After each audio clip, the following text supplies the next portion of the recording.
Hi guys, how are you? So today I don't have a sleeping baby, so I have to make the video with him. Hopefully he's gonna be a good boy. Yes? Yes? Okay, he agreed.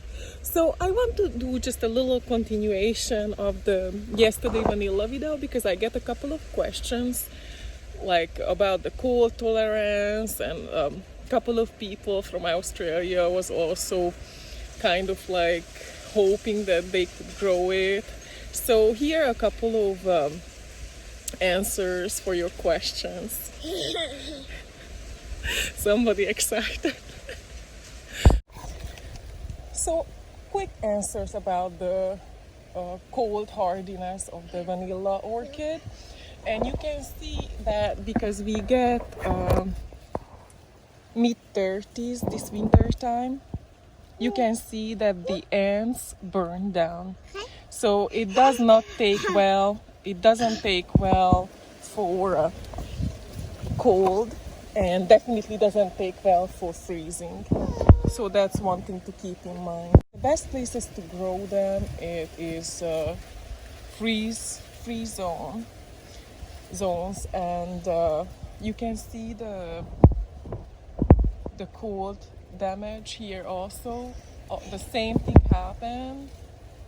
The end is just freeze off, but I don't think that's gonna be a huge problem. I think it's gonna come back and with no problem. The other question was as why I'm keeping them in the pot, and I tell you why. Because I bought it in a pot at a local nursery, the other one, and I was experimenting where do they like it the best, and so I put it to the loquat tree, against the loquat tree, and before I knew it, it grew into the loquat.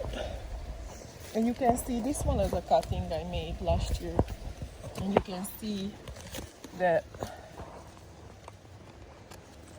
how it grabs on the tree and just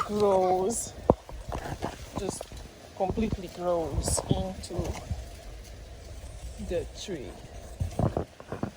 You can see that. So after that, I can't really remove it because it would hurt the vine.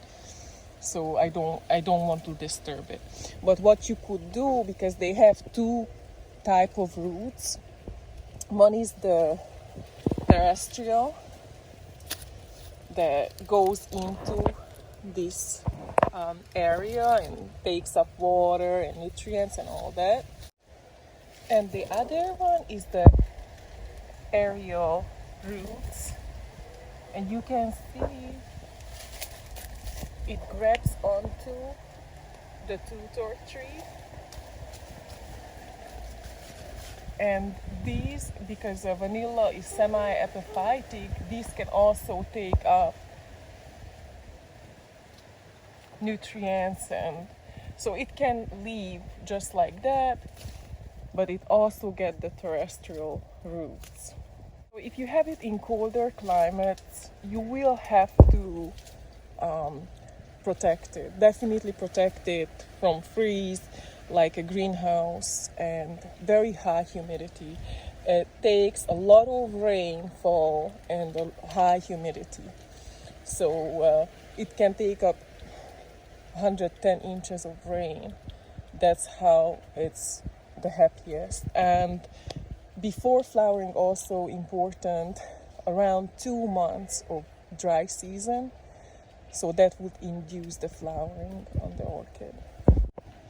As for pollination, it's very rare that get pollinated or non-existent the pollination, because there is no native bean in any other areas than Mexico. And even in Mexico, with the native beans, it's about 1% that got pollinated that way. So if you want to have vanilla beans, and people who doing this for living, they will have to hand pollinate it.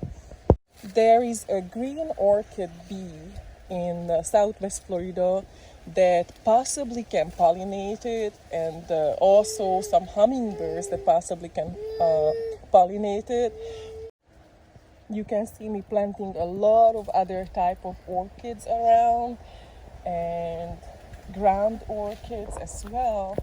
So basically I'm attracting all those green bees, all those ground orchid bees here. But still, if you want a success rate, you would want to do it by hand pollination. Generally speaking, if you have a 12 inches of cuttings or so, it would take about 3-4 years to flower. If you have bigger cuttings than that, that will reduce the amount of time. If it's also a mature cutting, that would reduce the amount of time to 2-3 years. Or in my case, because it wasn't a cutting, it was already a rooted plant, it actually flowered in a year. Ow! He just bit me. Yeah, I just get bitten. You little booger. I hope this was helpful for some of you. And I will see you guys later with another plant video. Bye.